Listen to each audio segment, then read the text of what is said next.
A história que eu vou contar nesse episódio pode ter conteúdo sensível para algumas pessoas. Oiê, eu sou a Marcela. Esse é o Baseado em Fatos Surreais. Se você chegou aqui de repente assim, não tá entendendo nada, nesse podcast a gente conta a história de uma mulher real que enviou a sua história para o e-mail bfsurreais@gmail.com em primeira pessoa, só que de maneira anônima. Então a história que você vai escutar daqui a pouquinho, ela vai ser contada como se tivesse acontecido comigo. Não é muito legal? Eu acho o máximo. E as heroínas também, que é como a gente chama carinhosamente essas mulheres que enviam suas histórias para cá e permitem que a gente experimente outras vidas, sinta outras emoções. Ai, é muito maravilhoso. E quem gosta muito, muito, muito do Baseado em Fatos Reais, apoia e tem acesso a conteúdos exclusivos. Inclusive porque nesse mês de agosto tá rolando o Agosto Surreal, que são 31 dias de episódio direto no radinho entregue só para os apoiadores. Então, se você quiser fazer parte, apoia.se/bfsurreais. Agora, vamos pro caso surreal? Baseado em fatos surreais. Histórias de mulheres como nós, compartilhadas com empatia, intimidade e leveza. Onde o assunto é a vida e o detalhe surreal. Eu tinha 17 anos e eu estava no último ano do colegial.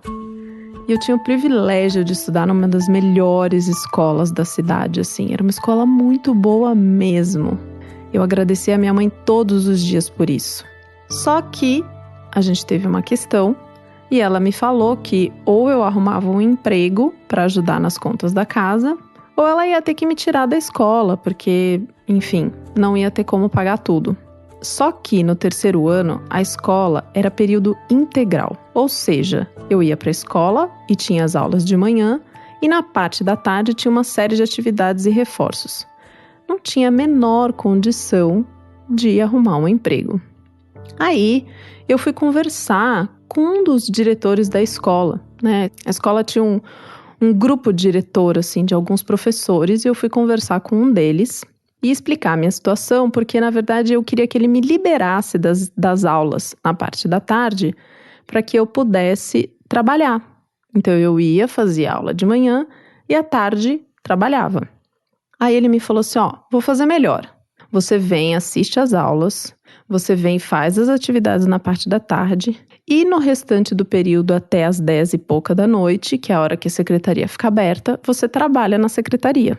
Eu não vou te pagar um salário como eu pago para as outras funcionárias, porque você vai trabalhar menos, mas assim você não vai ter que pagar mensalidade.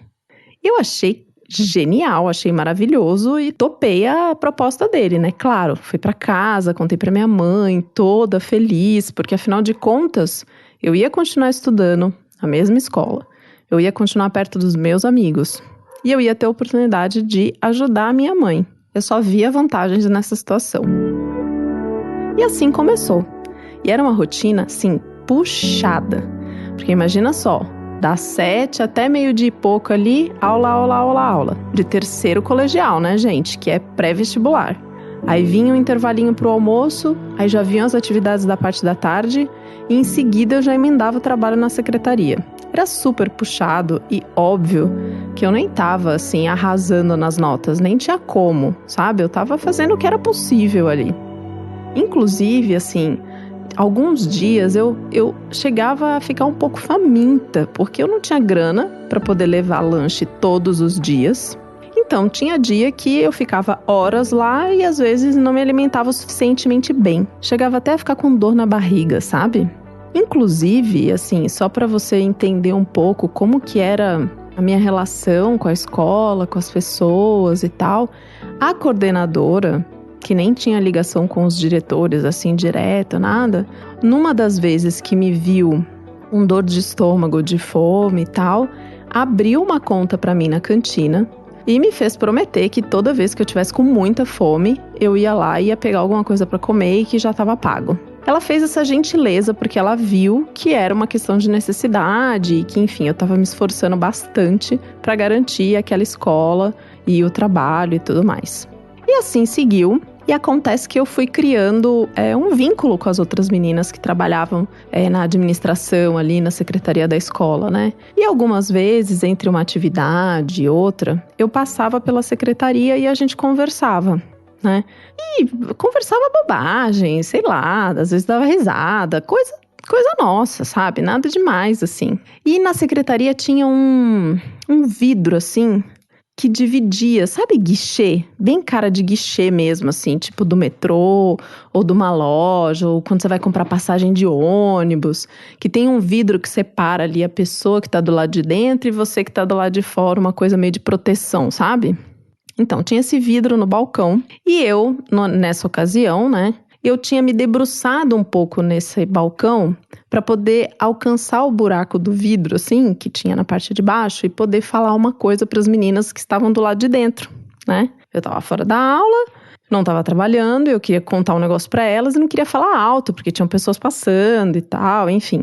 No que eu fiz isso, e a gente estava rindo, brincando, conversando, um professor, que era um professor que eu não tinha muita intimidade, né? Eu criei intimidade com algumas pessoas da escola, fiz, pode-se dizer, amizade ou coleguismos ali, né? Pessoas que sabiam das minhas questões e pessoas que eu conversava mais e tal, e não era o caso desse professor, tá? Esse era um professor que estava lá, que eu conhecia, mas não era um cara que eu interagia, conversava e não dava liberdade de nada. Ele chegou perto de mim e me falou uma obscenidade no ouvido.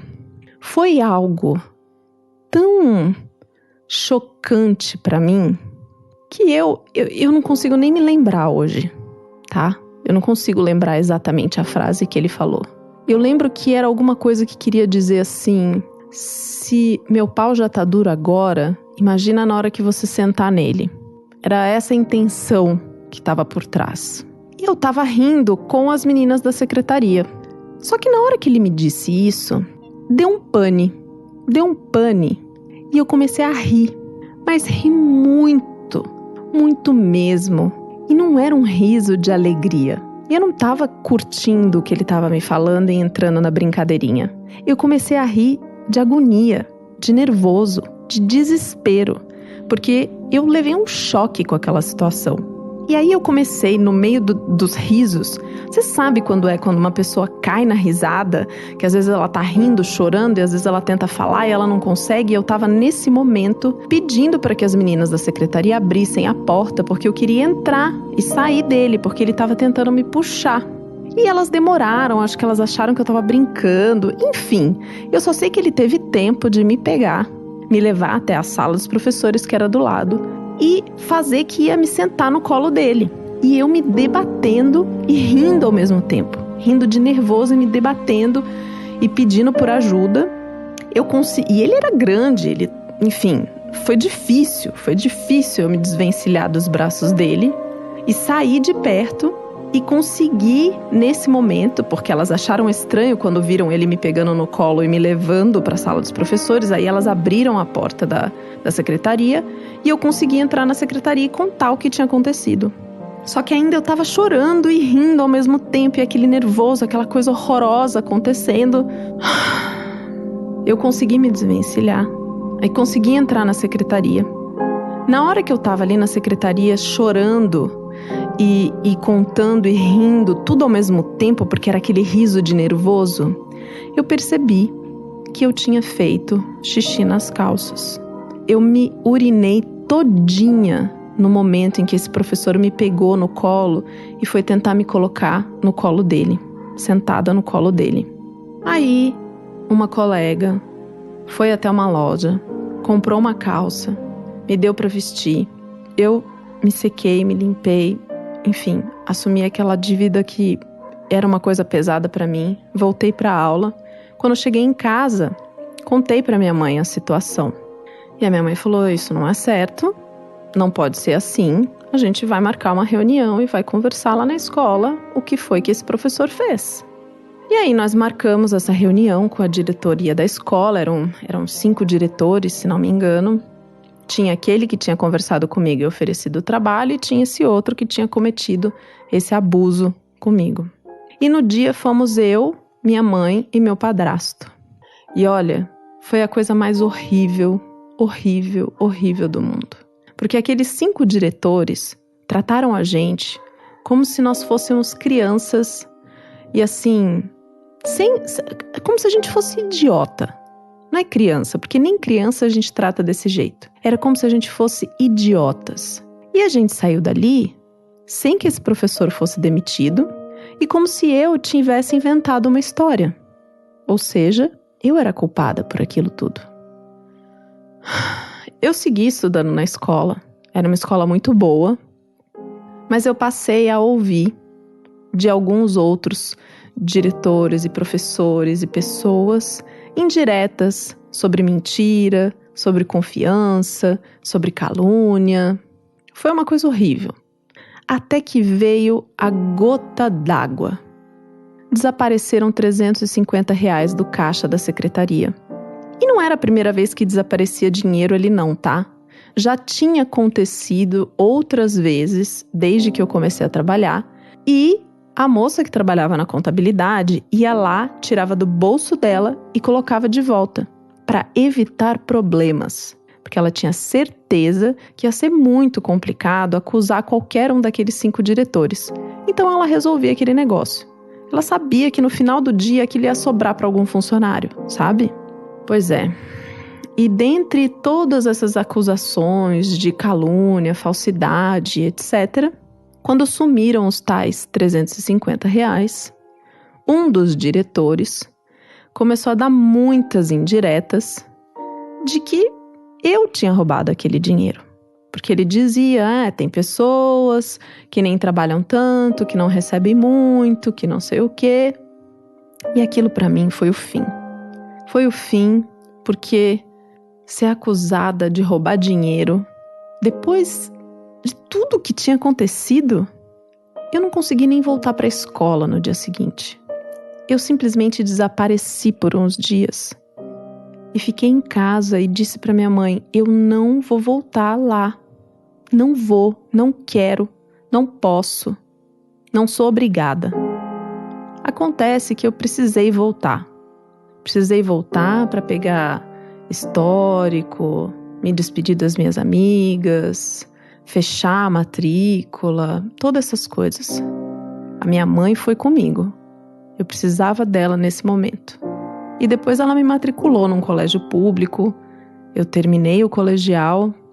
Acabei sendo aprovada em várias disciplinas que eu não teria sido aprovada se eu tivesse ficado no colégio original, porque eu não tinha notas boas, só que no colégio público não tive professor. Então eles não tinham como me avaliar. E aí eu fui aprovada. E aí você me pergunta, assim como as minhas colegas falaram no dia que eu fui me despedir delas, né? Se você sair da escola, aí que eles vão achar que você é culpada mesmo. Eu não me importava mais.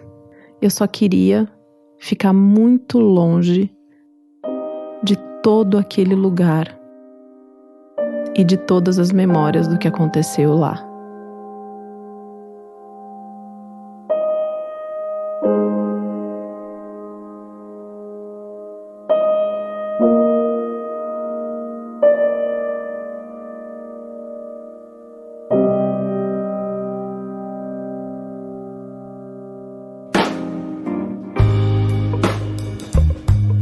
Difícil, né, gente? Muito difícil. Muito difícil mesmo. Que situação horrível que, infelizmente, acontece, continua acontecendo e ainda vai acontecer. Infelizmente, ainda vai acontecer. Muitas mulheres passam por situações de abuso. E, Heroína, muito, muito obrigada mesmo por você ter aberto esse espaço para vir compartilhar a sua história aqui. Que mais mulheres possam escutar essa história, possam se sentir acolhidas por essa experiência, nas experiências delas. Que homens possam escutar essas histórias e refletirem sobre suas próprias trajetórias. E todas as outras pessoas também. Porque é para isso que a gente traz esses casos aqui.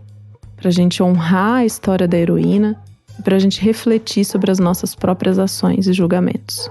E para que isso não se repita mais. Obrigada a você que está escutando Baseado em Fatos Reais. Para mim é uma alegria fazer esse podcast. Eu sei que eu fiquei em dívida alguns dias com você que está aí no radinho aberto, mas é porque por aqui estava rolando uma tempestade de coisas acontecendo ao mesmo tempo. Mas eu tô sempre aqui e até o próximo caso surreal.